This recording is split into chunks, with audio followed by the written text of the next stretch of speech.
If you've seen those super cheap roller skate shoes on Temu, you might be wondering, do they actually work? Or are they just a viral trend? Well, yes, they're real.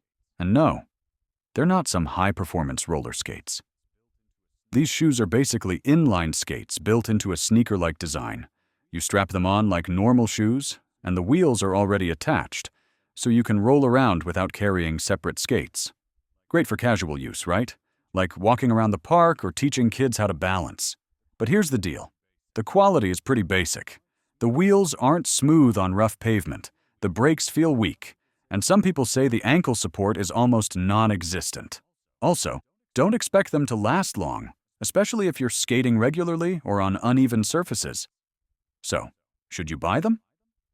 If you want something fun, cheap, and just for light use, yes, they're worth trying.